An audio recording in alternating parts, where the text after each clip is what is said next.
Bem, fazejos, membros da Guilda de Comediantes, eu sou o Cacofonias e está um dia lindo no Rio de Janeiro. Que maravilha! Acho que é o dia mais lindo no Rio de Janeiro desde que eu comecei essa gravação, porque eu olho pro lado e tem esse sol brilhando, Ricardo VR. Muito obrigado, cara. Bom saber que eu tenho pra quem pedir dinheiro agora. Por quê? Eu não sei de nada, VR. Mas eu tô feliz, cara. A sua felicidade, mal ou bem, é a minha felicidade também, cara. Espero que você continue feliz. Ah, que bom. E Fernando Aragão, que engraçado, bem? tô sentindo um sorriso meio amarelo. Olha, o que eu quero dizer é, quem quer rir tem que fazer rir. Tem que fazer rir, cara. Você que não está nos vendo, tá só ouvindo, ó. Olha o... Money, Tá escutando? que é good nós no heavy.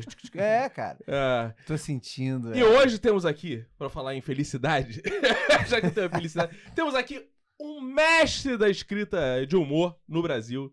Ninguém mais, ninguém menos. Nunca entendi direito essa expressão, ninguém mais, ninguém menos, né? Pô, é muito mais. César Cardoso, seja bem-vindo. Aê! Pra gente é Cezinha. Sei, certo. Vocês começaram falando muito em felicidade, então eu queria aproveitar e entrar nesse embalo e dizer que a vida não faz o menor sentido. E por isso, talvez a gente tenha que ser feliz, porque a felicidade também não faz muito, né? Também. Bem-vindo, Cezinha, bem-vindo. Hoje a gente vai falar de roteiro de forma geral, porque aqui o enfoque da Guilda de Comediantes é sempre roteiro, mas a gente particularmente, a gente ficou debatendo aqui, Cezinha, qual era o grande tema que te embalava. E eu, particularmente, e eles concordaram, eu defendo a tese que eu poucas vezes vi alguém escrever com tantos méritos piadas curtas, que é uma coisa que eu acho muito difícil. Então, você sempre teve aptidão pra isso? Pra fazer rir em tão pouco tempo? Assim, não estou falando de brochada, não, pelo amor de Deus. Sim, essa coisa do humor, por acaso, eu tenho uma revista digital, a Poesia Prato do Dia, que agora eu faço toda quinta-feira. Quando começou a pandemia, eu fazia todo dia. Eu lembro bem. Todo mundo trancado em casa. Praticamente todos. Aí, legal. Sim. Aí eu hoje fiz uma crônica, eu trago texto de muita gente, né? Mas hoje eu escrevi uma crônica e vou botar no ar depois da meia-noite de hoje, porque é nas quintas-feiras que eu boto no ar. Esse podcast está sendo gravado em novembro, então ele deve ir a hora em dezembro. Em dezembro, quando você vir, já tá no ar. Essa crônica já tá lá, é só você buscar. Legal. E eu tô falando exatamente é uma crônica onde eu elogio o Fluminense, que foi campeão da Taça Libertadores da América, e faço as pazes com meu pai, que já morreu há não sei quantos anos. E a coisa do humor veio comigo através do meu pai, que era um excelente contador de piadas. E a piada normalmente é um texto curto, né? Sim. É uma coisa rápida, né? Se demorar muito, quanto mais ela demora, melhor ela tem que ser. Então, acho que isso veio lá do meu berço de humor. E é engraçado que tá tendo um resgate disso, né? Porque não sei se você é muito ligado a stand-up, né? Talvez não. Não. Né? acredito que não. Mas assim, tem uma moda agora no stand-up, né? Um estilo de stand-up que é um online, né? São piadas que tipo o Milor fazia, só que lidas e ditas no palco. Né? Isso eu já acho difícil. Mas você, particularmente, fazer uma coisa que eu vi poucas pessoas fazendo. Que é você fazer um sketch curto. Que assim, é diferente também. O sketch, pra quem não sabe, é uma historinha, começo, meio e fim. Que não é uma tirinha, mas é uma cena filmada. E é muito difícil fazer isso. E você fazia com muita naturalidade. Fazia, é verdade. Ainda faço. E qual é assim, tem um...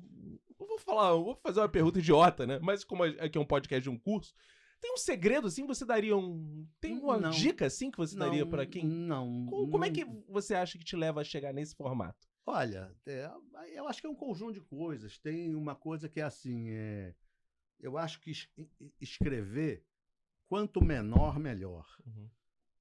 Então, isso, quer dizer, aí um esquete de 2 linhas, uma cena dessa, rápida, ela tem uma força danada, né? Sim.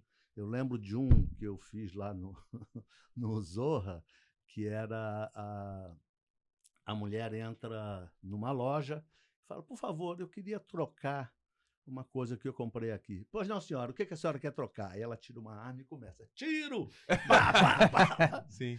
É verdade, lembro dessa. Sim. É bem curtinho, né? Tinha um teu também que era tipo zoando esses homens sanduíche do Compro Ouro, que era Compro Briga, né? Não era? Que era um cara de esses homens sanduíche do Compro Ouro, assim, escrito Compro Briga e o cara de braço assim, em punho. Sim, e você, assim, pra quem não conhece César Cardoso, né, a gente dispensou... vamos falar um pouco mais. A gente dispensou apresentações. Sabe por que eu acho engraçado isso? Eu falei isso com o Lobato, falei isso com o Juca. Quando senta um ator de comédia, né, dispensa sempre apresentações. A porra do roteirista, ninguém conhece a porra do... Vamos pesquisar quem é a porra do que ele fez, cacete. Pô, tem obrigação de começar o meu podcast, já saber quem é César Cardoso, já deu o Google, já viu tudo. Fala, velho, o que César Cardoso Cara, ele fez, era só o personal joker do Miguel Falabella em Sai de Baixo. Só pra começar daí, cara. Ele só escreveu TV Pirata, não escreveu TV Pirata? Escrevi TV Pirata. Porra, não, peraí, mas eu queria voltar a falar. O Miguel Falabella pedia pro Cezinha fazer as piadas dele. Ali ficava no ponto, não era isso? Ficava no ponto se fosse necessário, né? Não, eu trazia... Essa é a versão de Juca Filho que eu conta trazia sempre. de casa, já. Eu lia o texto em casa, eu ia para gravação, que era às terças, mas aí eu já tinha lido e anotado algumas piadas. Alguns cacos, né? Para ele. Aí a gente fazia o ensaio... Primeiro fazia a leitura, depois fazia o ensaio. No intervalo entre o ensaio e a gravação, eu sentava com ele e ia passando as coisas que eu tinha feito. Aí ele usava umas, não usava outras. E ele trocava muito também, né? Eu levava uma ideia e ele desdobrava aquela ideia numa outra coisa, porque Miguel é o Miguel, né? Também tem isso de bom. E eu me lembro que quando eu fui pro Zorra, eu até então nunca tinha trabalhado com o Cezinha, porque só trabalhava com o Cezinha quem era bom. Mas todos já tinham ouvido falar de Cezinha. Exatamente, sim, mas pra trabalhar com ele só quem era bom, né? Porque ele era da elite, né? E eu me lembro que o Cezinha chegava com folhas e folhas, com milhares de sketches. E eu me lembro assim, eu ficava em casa sofrendo pra ter 2 ou 3, falava, cara, o Cezinha essa hora deve estar com 15. E eu falei, o meu sonho era um dia chegar na redação e roubar aquelas folhas. Porque, assim, era um material que parecia infinito, cara. Mas tu vê que é uma coisa... Você conseguia aquilo tudo, Cezinha. Vendeu o caderno do Cezinha. Mas tem uma coisa que tu vê que é de personalidade, né? Porque, assim, você tinha, né, ficava com esse pensamento fixo. Eu já pensava do lado do ponto de vista positivo. Eu olhava o caderno do Cezinha e falava assim... Não vou trabalhar. Tudo bem se eu não levar porra nenhuma, porque o Cezinha vai estar às 10 pra falar. O dia tá ganho. Cara encostado, né? Cada um. Não, e várias vezes... O dia tá ganho. Porque só pro ouvinte entender, a gente, todo mundo apresentava suas ideias, depois, sei lá, tinha um exemplo, 10 pessoas, 30, cada um vai pegar 3. Eu cansei de sair com o sketch do Cezinha, cara, porque ele aprovava muito mais. Mas isso era um clássico. Isso já era um momento que eu ficava um pouquinho constrangido. Porque assim, quem não conseguiu placar as suas, sobravam mais 10 do Cezinha pra brigar lá. Então você ficava assim, porra, peguei uma do Cezinha significava. É porque na hora, não consegui vender a minha. Na hora da divisão do quadro ficava meio feio, né, cara? Essa de quem é minha? Essa de quem é minha? É minha também. Fala, Cezinha. Cara, você não sofria, cara? Queria saber, você nunca sofreu pra... Não, cara? Eu sofri quando eu escrevi o TV Pirata, lá em... Conta, cara. 1800 e vovô menino. Mas por quê? Porque eu tava começando na televisão. Eu escrevia, naquela época eu já tinha escrito pro Pasquim, pro Planeta Diário, pra revista Cacete e Planeta, e escrevi na Rádio Cidade. E aí eu fui para Globo, porque quem foi? Não sei se foi o Reinaldo ou o Marcelo Madureira. Como eu escrevia para o Caceta e para a revista Caceta e para o Planeta Diário, a gente já se conhecia, né? Todo mundo ali. Eu já conhecia eles. Então, um deles escrevia no Faustão e estava saindo. E perguntou se eu queria. Eu falei que queria, fui escrever para o Faustão, que era outro lugar de escrever coisinha curta, de escrever frase, né, para ele falar. Sim, sim. E o Fausto tinha uma outra coisa também. Isso foi um troço que eu aprendi com um roteirista que a gente trabalhava junto no Fausto, que é o Carlos Freitas. Abraço pro Carlos Freitas. O Carlinhos, né? Que trabalhou com a gente depois do Zorra Total. Irmão do Toninho. Irmão do Toninho, isso. Que ele me ensinou assim, olha, a gente fazia o texto para aquelas coisas, videocassetada e Olimpíada e tal. Aí ele me ensinou o seguinte, olha, você está fazendo o texto com sujeito, verbo e complemento. Não pode, você não pode fazer uma frase inteira assim, porque primeiro que fica difícil para ele falar. Segundo, que as pessoas percebem que aquilo está certinho demais. Então você tem que escrever de um jeito meio quebrado, que é para facilitar a ele, até porque... Você mimetizava a fala na escrita, então, do Faustão já. Já ia meio igual o Faustão falava. Já tentava fazer uma coisa desse interessante tipo. Isso. Isso é um negócio... Aí já tinha meio, o pentelho meu. Ele não precisava nem falar o bordão dele, já estava escrito tudo. Não, as coisas que ele já falava, a gente evitava. Entendi. Isso ele já sabe. Vai botar, ele que inventou. Olha o pique do gordinho. O pique do gordinho. Isso era útil. Então, quer dizer, tem essas coisas que você vai aprendendo. Mas no TV Pirata. No TV Pirata, foi assim, eu já tinha escrito sketch para o rádio, para a Rádio Cidade, para outros lugares, mas foi a primeira vez que eu escrevi sketch para a televisão. E era um programa super bacana e, portanto, histórico. Super difícil de fazer. E com uma equipe de redação, tropa absurda, de elite. Veríssimo. Vocês trabalhavam juntos? Existia esse conceito de trabalhar junto? Tinha reunião. A gente discutia ideias e tal, não sei o quê, e depois distribuía as ideias, nada muito diferente, né? E tinha o redator final, era o Cláudio Paiva, que era um cara, né, que pedia muito, né? Pô, não, isso aqui ainda não tá bom e tal, não sei o quê. Podemos mais. Cortava. Mas você já... O que você aprende, né? Mas você já começou lá com volume grande de não ideia? era tá interessado no volume do Cezinha? O volume do Cezinha é uma parada que realmente me impressionou. Eu me lembro que eu saí meio humilhado, assim. Cara, mas sabe o que é maravilhoso? Cara, o Cezinha, no volume do Cezinha? Vamos falar sobre o volume do Cezinha. Tem cena que eu não esqueço do Cezinha, que é Cezinha, na mesa, vende uma ideia e ninguém ri. Você se desespera, geralmente. Ninguém ri. O Cezinha fala, ninguém riu, tem outro. Opa, não vou estar falando não! Mas essa é uma das grandes vantagens de trabalhar em equipe. Sim. Porra, em equipe e em programa de humor. Não tem muito o que discutir. Eu levo uma ideia, leio. Pô, tô com os melhores ali e volta. Não, sim. Ninguém riu, amassa e joga fora. Não, eu também concordo. Cara, isso é a maior aula. Eu acho que de todos os episódios que a gente chegou, não existe fala mais certeira e precisa para um aluno do que... Cara, é exatamente isso, cara. Não, exatamente. Mas a tristeza é inerente, cara. Isso não cara, mas sabe o que é inerente? Você tá fudido, né? Mas sabe o que é inerente? Vamos botar na conta de um sistema capitalista de produção que é o teu trabalho, tu precisa ganhar, tu tá criando, tá com medo de perder o emprego, tá com não sei o quê. Porque se fosse só um clima, porra, tão construindo, vamos fazer o melhor programa, cara, tu ia estar relaxado porque, cara, tá bom, vamos pra próxima. Tá? Porque tem essa pressão do, caralho, tô sendo avaliado. Tem quase uma competição ali, exato, né? exato. Quem conseguiu aprovar essa semana, né? Você fica meio tenso, o grande problema é isso que você colocou. O legal também é conseguir esquecer isso. Exatamente. Não é fácil. Não é. Eu tinha dificuldade. Mas o legal é você ir caminhando pela vida, tentando sempre esquecer esse troço. Sim. Mas a gente ficava também, desculpa te interromper.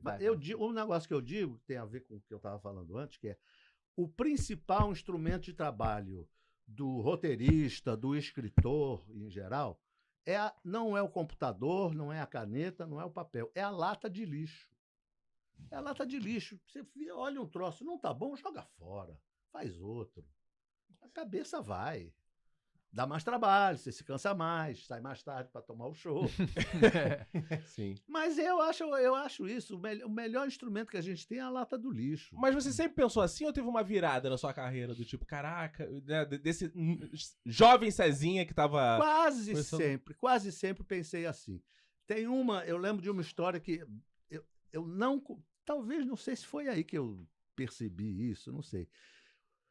Eu era amigo do Reinaldo, do Cacete Planeta, há muito tempo. Eu conheci primeiro o irmão dele, que é escritor, o Rubens Figueiredo, e a gente ia jogar botão na casa deles. Eles moravam ainda com os pais, a avó dele, que era uma a avó deles, que era uma figuraça, quando a mãe entrava no quarto dela para fazer limpeza e tal, ela saía e falava, ih, pronto, chegaram os comandos sanitários. E o Reinaldo escrevia no Pasquim. E como a gente se conhecia e brincava e tal, e ele conhecia alguma coisa que eu escrevia, um dia ele falou, pô, cara, junta um material teu de humor, leva lá no Pasquim, mostra pro Ziraldo. Aí eu falei, tá bom, vou fazer isso. Aí juntei lá e tal, levei lá pro Ziraldo, o Ziraldo leu e tal, e aí depois ele falou assim para mim, pô, bacana, tem muita coisa boa aqui, muita coisa legal, agora ainda tá cru. Eu acho que você devia trabalhar mais, ler mais humor, ler mais de uma forma geral e tal, e aí retrabalhar esses teus materiais, aí você traz aqui de novo. Eu falei, tá legal. Aí saí de lá puto da vida. Esse Ziraldo, filho da puta. O que ele entende? Não entende porra nenhuma de humor. É claro que isso durou um dia. No dia seguinte eu falei, pô, ainda bem que ele me deu esse conselho. Vou seguir. E um tempo depois eu voltei com coisas lá e escrevi no Pasquim e tal. Legal. E como é que foi? Isso foi um aprendizado. E essa experiência do Pasquim foi maneiro? Você ficou muito tempo no Pasquim? Você pegou qual fase? De qual anos lá? Eu escrevi pela primeira vez no Pasquim em 1982. Então você trabalhou junto com meu pai. Só que meu pai era cartunista. Sim. Como era o nome? Rogério. Ele escreveu pro Mais Humor, junto com o Nani, recentemente, né? Tinha o jornalzinho Mais Humor, que fez o jornalzinho Mais Humor, fez o Nani, o Amorim e tal, essa galera toda. Amorim é amigão meu também. Sim, amigão do meu pai também, né? Do meu falecido pai. E aí, cara, você tava lá com essa galera, então foi uma experiência maneira, assim, de fato. Vocês percebiam essa coisa assim, quando tava no TV Pirata e no Pasquim, você falou do meio. Essas coisas vão entrar pra história? Eu não tinha a menor percepção. Não. O TV Pirata, não. Não, né? Eu sacava assim, pô, isso é uma nova geração. E eu quero fazer parte dela. Pode crer, né? Isso é legal. Isso tinha. Mas que vai ficar para a história, não pensava. Como diz o Pasquim já estava com meio pé na história. Sim, nos anos 80 já. Isso que eu ia falar, essa época aí já tinha. Os anos 80 o Pasquim já estava em decadência. Em decadência, O tanto que pouco depois o Cláudio Paiva, o Reinaldo, e quem foi o outro? Agora não lembro quem foi o outro. Fizeram o Planeta Diário. O Hubert, né? O Hubert, não foi? O Uber, isso mesmo. Isso, exato. Agora, você tinha uma outra característica também muito marcante lá na redação, quando a gente trabalhou junto no Zorra, que era a sua facilidade em arrumar finais para esquete, cara. Eu me lembro que várias vezes, muita gente, porque assim, um esquete, só para você saber, o mais difícil, pelo menos, acho que para a grande maioria, é o punch. É a piada final, onde é que você vai virar, como é que você vai virar. Porque muitas vezes você já começou ele com uma premissa muito boa, você já apresentou uma situação muito diferente, e como é que você consegue concluir aquilo também de uma maneira surpreendente, engraçada. E a maioria dos esquetes, eles iam muito bem até o punch, e muitos morriam ali na reta de chegada, eles morriam na praia, que nem o Botafogo tá fazendo. Talvez já tenha morrido, né? Quando for o ar, se bobear, já morreu. Mas aí eu me lembro, assim, entre outras coisas, de torcer pra ficar no seu grupo, que a gente dividia, né? Cada período de 2, 3 meses a gente dividia. Eu falei, cara, é bom ficar no grupo de Cezinha, porque se o meu sketch tivesse sem punch, provavelmente ele vai arrumar um punch pra mim. É outra característica, você acha? Você não tem dificuldade? Você consegue... Vem. Vem assim? Vem. Acho que... Eu sempre acho assim, tem a ver com a minha história, né? Claro. De tanto ouvir, por exemplo, piada é um troço que o punch é fundamental, né? Uhum. Então, assim, eu passei a minha infância, a minha adolescência toda ouvindo meu pai contando piada. E ele era um bom contador de piada. Não era tão bom pai assim. Mas não se pode ser bom em tudo. Também não se pode. O cara tá cobrando muito. Já estamos montando um esquete aqui. Então, acho que isso, e aí ler muito e tal, deve ter facilitado eu achar bons punch. Mas o punch tem uma regra básica que é tranquilo, que é uma regra musical. O bom punch faz... O punch que não é bom faz... Pronto, tá explicado. É só, aquele peido fino, esse método que aquele peido dá fino. certo. Mas assim, talvez seja essa questão do desapego aí que você falou antes. Você pensar uma ideia, essa aqui, isso não é tão bom. Porque às vezes uma pessoa, até pra você sugerir um punch pra alguém, o cara, já sei, vou sugerir essa ideia que é ótima. Você fala ali, né? O cara, não, mas talvez não seja isso. Pronto, não sugere mais nenhuma. Então acho que esse lance do Cezinha de tirar várias coisas da mesma cartola, sabe? Acho que talvez seja um pouco isso, cara. Tentando, assim, imaginar como que você chegava a vários punches, por exemplo, satisfatórios pra gente. Porque o Ver tem razão, era bom ficar no seu grupo. Cara, mas assim, eu entrei no Zorra antes de vocês, né? Eu entrei um pouquinho depois do Cezinha. E uma coisa que eu notei muito no Cezinha, assim, e eu acho que isso é um diferencial dele muito grande, é que no começo, quando a gente não sabia direito o que era o programa, não sei se você lembra, que a gente teve toda aquela construção e tal... o Cezinha errava mais os punches que a gente não sabia. Não é que errava, assim... lembra que pegava... Tentar várias coisas mesmo, tentar né? várias coisas. Eu acho que o Cezinha tinha uma grande compreensão diferente de muita gente. Ele compreendia muito rápido o que era o programa, né? Porque eu lembro no começo que tinha punch que você sugeria que tinha palavrão. Não sei se você lembra. Que era uma coisa do tipo... não, mas isso a Globo não vai aceitar, tal... E com o tempo ele foi vendo que, assim, bom, o programa vai, né? Não foi isso, né? Esse não entrou. Tem uma matemática então na cabeça dele. Formato, não é isso que você falou. Mas se esse não foi, se esse não foi, o caminho é esse. Que muitas vezes as pessoas ficam insistindo em formatos que não são os que as pessoas estão solicitando. Que não é igual você escrever seu livro, que tu escreve o que claro, quiser. Né? Isso é uma diferença muito importante. Para quem você está escrevendo, né? Vai determinar uma parte da forma como você vai escrever. Né? Então, se você está escrevendo para televisão, porque ela te paga e é um bom trabalho ali, você pode fazer o que você gosta, você tem que olhar para o veículo onde você está. Né? Se você está escrevendo para você, você também vai fazer isso. Sim. Mas essa compreensão, acho que para as pessoas é muito difícil, porque tem um apego assim do tipo, porra, mas é o meu texto, é minha arte, eu queria fazer, ia ficar tão melhor assim. Mas aí é o seu livro, né? Não é aquele espaço lá que vai passar na televisão. Exato, eu acho que as pessoas ficam um pouco tristes em perceber que a forma como elas pensam comédia não é a forma que estão pagando pra ela fazer comédia. Pois é, depende do lugar onde você tá. E eu acho que você busca esse lugar justamente escrevendo pra outros lugares. Que a sua satisfação não vem só através desse trabalho da televisão, vem o seu salário, mas a satisfação vem você escrever pra outros lugares. Mas eu acho que quase sempre eu consegui fazer uma média que me deixou feliz. Sim. Assim, dentro ou fora da televisão. Escrevendo meus livros, escrevendo, sei lá, fazendo esse programa que eu faço, que é o Poesia Prato do Dia, ou fazendo lá qualquer coisa que for. E a televisão, por exemplo, quer dizer, bom, não é exatamente o tipo de humor que eu curto exatamente, ou que eu faço, mas é um tipo de humor. Como é que eu posso entrar aqui e não sair daqui no final do dia puto da vida? Que merda, mais um dia escrevendo essa bosta. Né? Porque aí é horrível. Pô, eu batalhei pra caramba pra ser escritor, pra viver só de escrever. Mas livro me dá muito pouco dinheiro.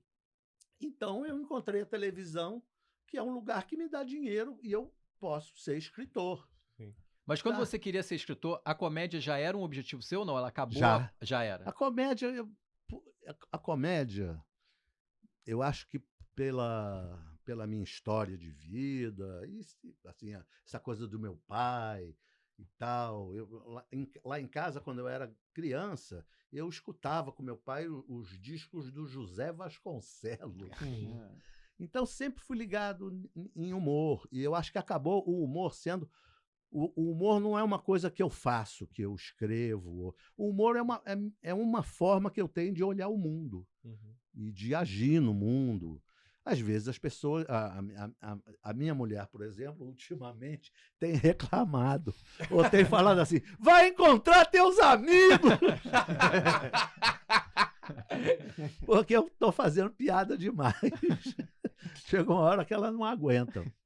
Eu tenho uma história engraçada também, que é, quando eu fiz faculdade, eu tinha dos 18 aos 24, por aí, eu tinha uma amigona que sempre falava para mim, você não leva nada a sério, você brinca com tudo, você tem que levar a vida mais a sério. Que é o contrário que normalmente dizem, né? E realmente eu era meio... eu brincava demais com as coisas. Aí acabou a faculdade, cada um foi pro seu lado da vida e tal. Alguns anos depois encontrei com ela aqui no Largo do Machado. Tudo bom? Como é que você vai e tal? Aí ela virou-se para mim e falou, ela lembrou e falou, e você, continua levando a vida fazendo piada com tudo? Aí eu falei para ela, não só continuo, como agora eles me pagam para isso. Essa é a grande virada. Cara, muito bom. Você citou a faculdade, né? Você foi aluno de letras da FRJ. Fui. Eu também. Você também? Eu também. Você provavelmente deve ser da época do Eucanã Ferraz aluno, e não do Eucanã Ferraz professor. Eu fui da época do Eucanã Ferraz. Quando você Fred Góes, professor, que foi provavelmente também da sua época.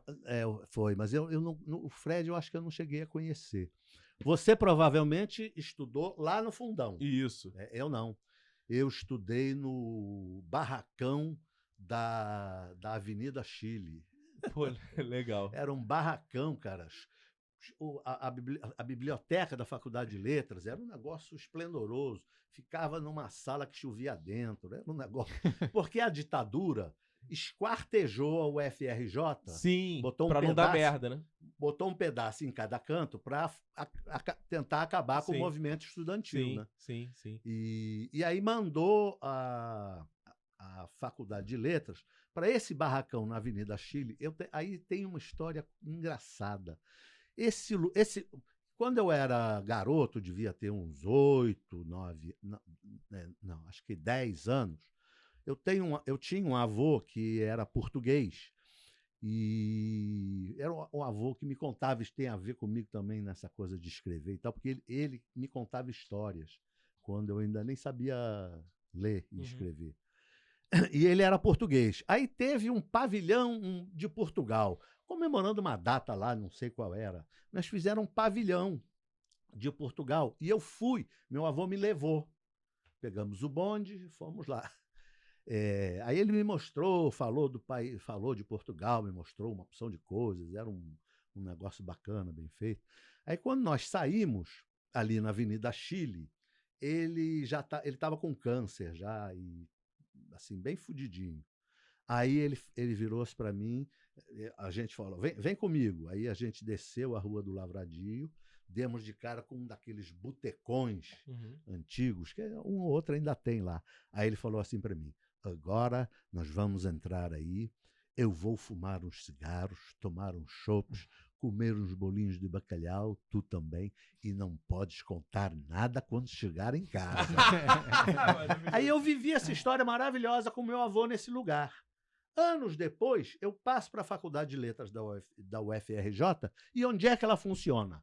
Nesse barracão que foi construído para ser o pavilhão de Portugal. Caramba, incrível. Doideira, né? Doideira. Então, eu tava falando da letras, justamente que eu ia te perguntar isso, porque, cara, acaba que a escrita, né, o estudo da escrita, é uma coisa que cada vez mais, não sei se eu vou dar uma... Eu odeio entrar em discussão saudosistas, né, então não quero ir por esse caminho. Sei. Mas assim, que de fato, como as pessoas estão só produzindo tal, e a piada é muito falada tal, que falta às vezes também passar por esse trato do papel, de você escrever, de colocar ali, pensar a piada. E você é um cara que não só fez a faculdade de letras, como um cara que consome poesia, consome literatura tal. Quanto você acha, né, que o nosso ouvinte e aluno tal deveria dar mais atenção a essa coisa da letra, da palavra em si, pra que isso seja também ferramenta da sua comédia, né? Eu acho fundamental. É fundamental você... Olha só, um pedreiro tem que conhecer uma opção de coisas. Qualquer um de nós aqui, se for construir um muro, possivelmente em 2 dias ele cai. O meu cai no primeiro dia. O meu acho que nem sobe. Exato. Tá mais pra isso mesmo. Então, todo mundo que trabalha com alguma coisa tem que ter conhecimento daquela coisa. Tem que saber quais são os fundamentos daquilo. Então, se você trabalha com a palavra, né, e com a invenção da palavra, né, com uma forma, a palavra como uma forma de invenção, você tem que conhecer isso, você tem que ler humor, ler literatura, ler poesia, você tem que ler tudo. Você tem que fazer o seu baú. A gente, quando trabalha, né? Todos nós aqui que trabalhamos em televisão, quando uma das coisas importantes quando você forma uma equipe é ver que baús você está trazendo. O fulano... Os mais diversos, né? Pois é, tem que diversificar, tem que trazer um assim, um assado, que é para você enriquecer o baúzão geral. Se você traz 10 caras que são muito bons, mas todos eles escrevem mais ou menos do mesmo jeito, têm um pensamento semelhante, não vai ser bom, não vai enriquecer tanto quanto pode, né? Não dá para fazer um time só com centroavante. Exatamente, né? Sim. E quais foram esses centroavantes, usando a metáfora futebolística, que você lia e que você acha que até hoje estão assim na tua cabeceira, tal, pra quem não conhece, cara, para hoje vai conhecer, tipo, começando em cabeção por Milor, por exemplo, que eu sei que você gosta muito. Milor, eu li tudo que o Milor escreveu. Tudo que o Milor escreveu. E ainda tive a felicidade de conhecer ele pessoalmente. Legal, e como é que foi? Porque eu trabalhava numa editora, eu fazia a produção editorial dos livros. E ele publicava por lá, uma editora chamada Nórdica. Então, eu preparava os livros dele. Né? Ele mandava os originais, aí eu escolhia lá tipologia, tamanho, papel, bararé, pororó. Os livros dele, a maioria tinham ilustrações dele mesmo, né? E aí eu ia lá na casa dele para tirar dúvidas e tal, não sei o quê, e a gente sempre conversava. É claro que o contato que eu tive com ele foi pequeno, foi um contato mais profissional e tal, mas era uma pessoa super bacana, muito legal. Sim. E é engraçado isso, né? Como eu trabalhei em editora, fazendo produção do livro, eu tive contato com um monte de escritores. E é curioso isso. Por exemplo, às vezes eu achava um troço que estava errado lá no texto, se fosse lá de quem for. Se eu levasse no Milor, no Novaes, na Marina Colassante, eles olhavam e falavam, é isso mesmo, deixei passar. Tá certo. Ou então, se não fosse, eles, não, olha só, isso aqui, eu estava pensando isso, aquilo, explicavam com a maior calma. Se você levasse alguém que não era conhecido, aí o cara puxava o 38, botava em cima da mesa, bom, vamos discutir isso aí. Zé Ninguém, né? Sempre o famoso José Ninguém. É bom demais, né? Mas além do Milor, quem mais tá nessa tua cabeceira aí, Cezinha? Pra ler? De comédia, assim. De comédia? De comédia, o Milor, o Mark Twain, deixa eu ver aqui, o Veríssimo, né? Sempre gente que tem também essa dom de escrever curtinho também. O Veríssimo, tem tantos aí no... Deixa eu lembrar, nesse a pedestal, turma do né? Pasquinha. O Reinaldo, né? O Reinaldo, ele normalmente vai mais pro traço do que pro texto, né? Mas ele é genial também. Isso é uma coisa curiosa, inclusive, você falou do traço mais pro texto, porque o Pasquim era um jornal basicamente liderado por cartunistas, né? Você nunca pensou em... O seu time sempre foi o da escrita mesmo, nunca pensou em botar desenho no papel? Sou péssimo. Nem tentei, porque não sei fazer até hoje, nem casinha com chaminé e uma árvore do lado. Desenho... Eu sou um traste. Mas você escrevia pra eles também, ou não? Todo o seu era só seu? Não, era só meu. Porque, por exemplo, Luiz Pimentel, né, que você deve conhecer. Claro, né? Luiz Pimentel, meu amigo. Escreveu várias e várias vezes pro meu pai. Eles têm prêmio de Bienal de quadrinhos juntos, o Pimentel e o meu pai e tal. Então, assim, ele escrevia muito pra cartunista, não produzia pra galera. Quer dizer, o seu lugar não era muito esse de produzir pra virar desenho, era um texto pro texto em si, o filme. Tinha ilustração. Quem fazia normalmente era... Acho que era o Uber. Acho que era o Uber que ilustrava os textos. Devo ter vários pasquins seus lá em casa, que tem uma pilha de muitos e muitos pasquins. Eu tenho. Eu vou catar e eu devo achar aquela antologia que é irada do pasquim, né? Eu devo ter vários com material do seu pai. Que engraçado isso. Eu vou olhar qualquer dia com essa intenção, que eu nunca olhei com esse olhar, assim, de procurar o seu nome. Né, Ô, Cezinha, eu queria te fazer uma pergunta que é o seguinte. Você que escreveu muito sitcom e também sketch, você acha que o seu estilo casa melhor com algum desses dois ou você conseguia navegar bem nos dois? Eu, pessoalmente, conseguia navegar, pelo menos eu considerava, né? Eu achava que conseguia navegar bem nos dois. Mas eu tenho a impressão que eu tenho mais facilidade para o sketch. Uhum. Porque já me disseram isso, inclusive. Né? E eu também não gostei quando disseram. Mas tem uma habilidade do sitcom, não sei se eu tô falando merda, tá, Cezinha? Que é uma coisa Hoje assim... ainda não. Vamos ver. Calma. Eu vou falar agora, né? É uma coisa assim, tem gente que é mais preparada, talvez, pra escrever esse arco do episódio e gente mais pra piadinha, talvez os... Tem. Talvez assim, eu não sou bom em criar aquela grande história e tal. Mas, cara, em compensação, os diálogos eu mando bem pra caceta, né? E você se vê mais nesse lugar dos diálogos, assim? Porque você tem ótimos diálogos com piadas, né? Talvez, acho que sim. Que sim. Mas uma coisa que eu queria falar aqui, acho que essa diferenciação, ela é natural, né?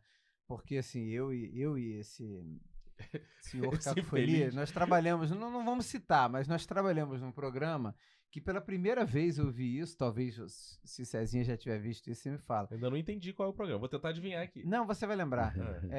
A gente, era uma sitcom que tinha o texto, tinha o roteirista e tinha umas pessoas que eram consideradas piadistas. Caraca, isso era muito crazy. Que quando chegou na minha mão, e eu falei assim, cara, eu confesso que eu nunca vi isso, e ele também. É porque não era roteirista. Não era roteirista. Assim, o roteirista que tava na função de colocar piada. Não, era uma pessoa que nunca tinha estudado roteiro, que era só pra colocar... Era só pra botar piada. Porque assim, veja bem, eu entendo a gente era tipo falar um contador de piada, alguém contava bem assim, piada. vamos fazer uma dupla, eu e o Cezinha. Pô, o Cezinha, ele é fantástico nas piadas curtas, não sei o que, e eu sou muito bom de arco, a gente se junta e faz. Ok, aí acho normal. Só que ali não, cara, quando a gente pegou, era um negócio, tinha o texto, então alguém escrevia o texto, o outro ia lá e botava piada, era Cara, mas esse movimento, eu não sei se você lembra que eu te falei isso na época, né? Esse movimento tá acontecendo muito em São Paulo. Eu lembro que eu já tinha visto o Fábio Lins falando sobre isso. Né? Ele falando que tem empresa que tá contratando, às vezes, um cara que é de stand-up só pra pegar assim, tem esse sitcom aí, joga 3 piadas aí no texto. Só que é uma maluquice, porque o cara não participou do processo. Sim. Então as piadas que ele vai jogar não necessariamente tem a ver com o personagem, tem a ver com isso, porque ele não conhece. Mas já é uma maluquice na gênese, porque pra mim o roteirista de humor, ele já tem que botar piada. E não ele faz, senão ele vai fazer o quê? O roteirista normal, né? Exatamente. Aplicar o capitalismo mais escroto a arte de escrever roteiro. É o Fordismo das piadas de comédia. Exatamente. Eu só aperto o parafuso. Eu só prego o volante. Eu só chamo piada de casal. Cara, mas isso no final, de fato, você tem um produto que é tão descaracterizado que ele não tem autoria. Porque quem vai dizer, eu sou o autor?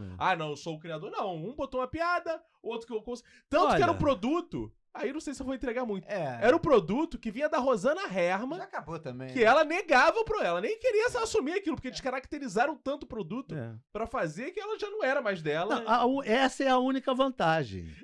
Não, se por acaso você escreveu, ninguém vai saber. Cara, mas porque aquilo é um angu, é uma mistureba tamanha que ninguém vai... Isso aí? Não, porque já foi muito nem sabia. Mas é isso, alguém cria um conceito, aí pega, joga pra um roteirista, escreve, aí joga pra não sei onde, ele faz outra parte, aí joga pra não sei onde. Cara, quando vê, não tem era uma setorização, e assim, quando chegou na nossa mão, a gente meio que acabou não indo pra frente, mas na hora que ele chegou na nossa mão, a primeira coisa que a gente falou cara, isso vai acabar. Porque assim, na hipótese de você ter um roteirista bonzão que não precisa de piada. Aí o piadista faz o quê? Ele olha e fala, não, já tem piada demais. Ele não vai falar isso, ele vai ser demitido, ele vai botar mais piadas. Sim. Que ou vai ficar demais ou vai tirar pro lado, que é o que provavelmente acontecia. Exatamente. Essa coisa de... Coloca piada aí. 90% das piadas que o cara coloca estão atrapalhando o roteiro. Vai pro lado, quebra o ritmo. Atrasa a história. Né? Atrasa a história, quebra o ritmo. Isso... não funciona assim, não. Eu, pelo menos, acho que não. Não, eu também acho que não. Acho que, assim, quando é uma equipe pra escrever comédia, cara, todo mundo tem que estar envolvido no processo. Eu escrevi também, né, citando um exemplo pessoal, nesse sentido, o filme do Tirolipa lá, Madenusa. Que é isso? Ele já tinha passado por tantas mãos, sofrido tanto processo, depois sofreu mais, que algumas piadas que ficaram da primeira leva de escrita não são congruentes com a piada da segunda leva, que fica assim, e acabou Frankenstein muito doido, vai ficando ali. Então isso... E a comédia é justamente esse lugar, né, que a gente tá valorizando aqui, da concisão, da unidade, do não sei o quê. Quando você tem uma coisa, cada uma é num ritmo de um jeito e tal, as piadas não conversam, né? É muito Você vai montar um time com os melhores do planeta. Os árabes daqui a pouco vão fazer isso. Sim. Aí ele contrata o Messi, o Mbappé, o melhor jogador de basquete dos Estados Unidos, o cara que ganhou o Grande Prêmio Brasil, o campeão da Fórmula 1, bota tudo em campo. Vai dar alguma merda? Vai dar só merda. Só tem campeão. Pode falar, tem um time de campeão. Tem um time de campeão, como é que não dá certo? Os caras estão me sacaneando. Não, você que está se sacaneando. Sim, exatamente. Vamos falar do último livro do Cezinha, cara? É hora do jabá. Primeira coisa que eu queria dizer que não é o último, já estou fazendo o Cezinha é que nem sabe o livro de ideias dele lá na minha redação é que nem livro. Só uma coisa, aí tinha essa piada lá na redação, né? De que o Cezinha a cada 6 meses lançava um livro. Cara, mas não é muito piada não. Não era muito piada, né, cara? Ó, o César Cardoso tá aqui. Mostra ali pra câmera. Lançando este livro aqui nessa câmera. Não, fica ali, ó. Vou pirar o Iago. Ele quer mostrar, ele quer usar todas as câmeras. Aqui e aqui. César Cardoso tá com esse livro aí. E... Fala o nome do livro, cara. 10 baleias na estação esperando pelo trem. César Cardoso. Tá, o Cezinha tem vários outros livros, vale a pena você jogar na internet. Você sabe quantos livros você já escreveu? De literatura infantil juvenil? Não, de tudo. De tudo? Se não contar, sem contar antologias, coletâneas, eu escrevi uns 25. Caramba. Então, o César Cardoso tá aí lançando o seu 25º livro. Não por acaso ele tinha tanta ideia, né? Exatamente. Então tá aí, vale a pena. Sabe quantos livros eu já lancei? Contando as antologias, nenhum. Contando as antologias, 0, né? Mas é que eu sempre busquei esse caminho. É o que eu curto mesmo. Sim, sem dúvida. E Cezinha, você tá na fase do Infanto Juvenil, o outro é Infanto Juvenil, não? Porque você sabe que eu pergunto isso porque eu sou fã incondicional e declarado dos seus contos, né? Cezinha Contista pra mim... O melhor Cezinha, do Cezinha Verso. Pra mim, do Cezinha Verso, eu tenho 2 prontos. Um de literatura infanto juvenil e um de crônicas para adulto. E eu quero ver se eu lanço no primeiro semestre do ano que vem. Pô, que maneiro. Pô, maravilha. E tem mais... Eu tenho facilidade de ter ideia. Eu tenho mais uns 10 livros lá que estão em cada um numa etapa. Mas aí, calma aí, Cezinha. Tem um que tá mais pro final. Mas isso não te gera uma ansiedade da porra, não? Porque eu ficaria muito assim. Eu ficaria caralho, também, eu tenho que escrever esse livro porque eu tenho que partir pro próximo. Não é partir pro próximo. Não, partir pro próximo nunca me angustiou. O que começou a me angustiar é assim, eu tenho que escrever esses livros porque daqui a pouco eu vou morrer. Mas é verdade, cara. Mas assim, eu tô com... Não, mas assim, te conhecendo... Eu tô com 68 anos. Assim, mas te conhecendo, se você morrer aos 90, você vai deixar livros pra escrever. Você vai ter Você vai ter que ter... Postagem Você vai ter que aceitar isso. Eu vou fazer um leilão póstumo. Vai ser. Ou você tem que deixar alguém, né, pra deixar uns papéis contigo investido no caixão pra escrever igual o Brás Cubas, depois de morto. Isso. Depois de morto, você mete o Brás Cubas e fica lá. Vem aqui depois de morto e vem divulgar, né? Ao podcast. Essa coisa da vida depois da morte, para mim, só me interessaria se eu pudesse ter a mesma vida que eu tenho. Eu volto, deixo tudo arrumadinho aí e volto para continuar a mesma vida. Aí eu vou escrever meu livro com calma, com tranquilidade. Não adianta a vida após a morte, você tem outra ciência, outra forma de pensar, e você, nem gostou de literatura. Mas essa é uma boa ideia para livro. Eu vou escrever... Vou fazer uma fogueira com essa boca. Cezinha, vou escrever minhas memórias póstumas enquanto vivo. Subverter isso aí, né? Porra. Mas, Cezinha, fala um pouquinho do livro pra galera. O livro, vou ler aqui um pedaço. Fala no microfone, Cezinha. O livro, eu vou ler um pedaço dele aqui. Vi o começo chegar junto com o fim, e no meio da pergunta vi o não dizendo sim. Vi um cachorro que latia em latim, e eu vi uma minhoca se casar com um talharim. Eu vi Beethoven sambando num pagode. Vi vassoura piaçava disfarçada de bigode. Vi um celular dar um tapa num iPod. Garanta você que vi, só não sei como é que pode. Cara, muito bom, hein, cara? Muito bom.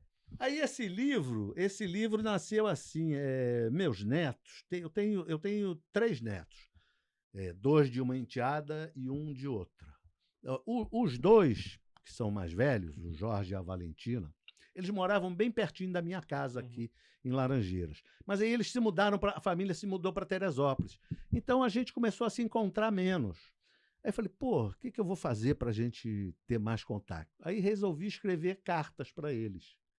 Aí eu fazia, a gente sempre brincava muito, eu fazia muita brincadeira com eles, ia no restaurante japonês, aí fingia que os peixes estavam vivos. Aí fazia a voz do atum, oba, vou tomar banho de piscina. Aí botava na boca, não faça isso, está escuro aqui dentro. E eles morriam de rir. Aí eu comecei a escrever umas cartas engraçadas para eles também. Umas coisas curtinhas, né? Para eles e para minha sobrinha, que mora aqui também, a Gi. Aí, lá pelas tantas, eu olhei aquilo e falei, pô, isso aqui, se eu juntar tudo, pensar, mexer aqui, dá um livro. Aí eu fiz isso, juntei todas as cartas, fui pensando e tal, e arrumei esse livro, que não conta exatamente uma história. Sim. Ele não conta exatamente uma história, ele conta talvez uma não história. Sim. São coisas que eu vi pela vida. Legal. Então, e essa visão eu procuro botar sempre como se fosse, uma coisa ao contrário. Né? 10 baleias na estação esperando pelo trem. Sim. Que diabo é isso? Sim. Não existe, né? Sim. E, por acaso, a ilustradora sacou bem o tipo de texto que eu faço, tanto que na capa... Não tem nada... 10 baleias na estação esperando pelo trem. Ela botou 10 cachorros. O cachorro... Qual é o cachorro mais famoso da literatura brasileira? É a baleia do Vidas Secas, do Graciliano Ramos. Então, ela sacou isso. Teve uma ótima... Sabe que eu fiquei... E todos eles têm o olhar das ilustrações, que é esse olhar fino, né? Achatado das ilustrações do Graciliano Ramos. Muito bem pensado isso. Isso. E a primeira vez que eu vi, eu falei, ué, baleia, ela tacou cachorro? Que isso? Aí eu parei e fiquei pensando, falei, pô, claro, seu idiota, ela é inteligente. Pô, mas é muito legal quando tem... Você que é uma cavalgadura. Quando tem esse casamento, né? Pois é, bacana. É legal, a Bruna Lubambo. Lubambo. Bruna Lubambo mora em Belo Horizonte. Mora em Belo Horizonte. E eu não conheço. A editora que escolheu. Muito maneiro. Muito legal, ela é excelente. Então leiam, né? Bebam César Cardoso, comam César Cardoso, com todo respeito.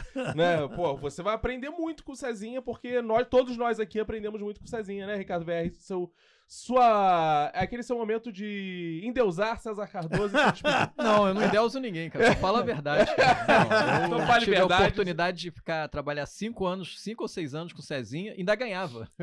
Realmente é um aprendizado ter dividido a redação. Pena que eu não consegui nunca roubar o seu caderninho. Teria me poupado um trabalho danado. Mas enfim, Cezinha, muito obrigado por você ter vindo hoje aqui trocar essa ideia com a gente, conversar sobre as suas histórias, sobre o seu processo de criação. Acho que para os nossos alunos isso é muito engrandecedor e acho que muito inspirador e acho que até facilitador para quem quer começar a trabalhar com comédia. Acho que do que a gente conversou aqui tem muita dica, né? De como, do que fazer, como proceder. Então, brigadão por ter vindo aqui. Foi um prazer, cara. Foi um prazer ter vindo aqui conversar com vocês. Legal. Fernando Aragão. Cara, só agradecer demais ao Cezinha. Cezinha, além de ser essa máquina, né? É um belo contador de histórias. E, pô, trabalhar do seu lado, cara, era fazer um workshop, né? Eu tinha que ter pago e não recebido, realmente. Cara, obrigado, Cezinha, viu? Meu contista favorito. Saiba que mora no meu coração. É a faceta que eu mais gosto. É o Cezinha contista. Legal. César Cardoso, sim, muito obrigado, valeu mesmo. Deixa aí suas últimas palavras para os nossos espectadores. Vou contar só uma historinha rápida. Ótimo, fica à vontade. Quer dizer, eu escrevo, né? Escrevo humor, escrevo para criança, escrevo para adulto, escrevo contos, escrevo poesia, estou começando a escrever um romance. Então, tem uma variedade. A coisa mais curiosa que eu já escrevi, quando eu trabalhava no Domingão, o diretor de produção, Jaime Praça, ele chegou para mim um dia e falou: César, você não quer fazer um bico aí, não, para ganhar uma graninha extra? Eu falei: quero, o que é? Eu tenho um amigo que tem um restaurante japonês. Ele quer fazer biscoitinho da sorte. Você faz o texto para ele? Eu falei: claro, faço. E fiz. Agora, aquilo que eu estava falando tem que aprender como é que faz o tijolo para poder fazer o muro, né? Então, desculpa.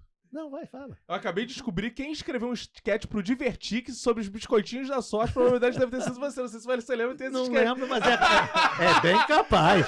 É bem capaz. Aí eu fiz pesquisa. Primeiro peguei assim uma montanha de frase. Aquelas frases feitas, sim, né? Claro. Aquelas frases feitas. Saí pesquisando uma montanha delas. Né? Tem que ter bambu, tem que ter cerejeira, tem que ter, né? Para formar frases com cara de pensamentos sérios ou românticos. Devia lançar esse livro, cara. Caraca, pior que é interessante. Saiba que isso certamente pautou a semana de muita gente. Cara, mas isso, cara vai domingo à noite isso ali, é uma compreensão, acho que é uma aula porque é uma compreensão do gênero textual que poucas pessoas têm. Você perceber que quando você vai escrever para um gênero biscoitinho da sorte, você precisa mudar o seu estilo de escrever, que não é uma imposição do seu estilo em cima de todos os espaços. E até nisso ele foi estudar, cara. Cara, exato, cara. Assim, eu acho que isso diz tudo sobre César Cardoso. Pode crer. Muito obrigado, Cezinha. Prazer mesmo tê-lo aqui. E você que quer estudar comédia, né, VR, como é que faz? Acessa lá, a gente tá aqui já com o tempo um pouquinho estourado, então acessa guildadecomediantes.com.br, lá tem todas as informações se você quiser ser nosso aluno. Tem um botãozinho lá também verde, que é o botão do WhatsApp, não é difícil você identificar. Clica nele, você vai falar diretamente comigo, eu te informo como o curso funciona, mas já posso te adiantar que são 8 módulos, mais de 80 aulas, mais de 45 horas gravadas, então entra lá, tem toda a nossa história lá, como a gente começou, tem o depoimento de pessoas que trabalharam com a gente, nossos alunos, tá muito bem explicado lá, mas se você tiver dúvida, me manda uma mensagem e segue a gente no Instagram, @guilda.comediante. Lembrando que o nosso podcast tem um trechinho extra, todo episódio sai, você assina por R$10 por mês, e se o Cezinha permitir, eu vou ler para os nossos alunos mais uns trechinhos, para eles conhecerem mais um pouquinho, eu estimulei, vou ler mais um trechinho lá, vou comentar um pouquinho mais sobre o livro do César Cardoso, você assina lá o podcast, que vão falar mais sobre um pouquinho da obra do Cezinha no conteúdo extra, acaba aqui, continua lá. Valeu, gente, beijos e até o próximo episódio. Valeu.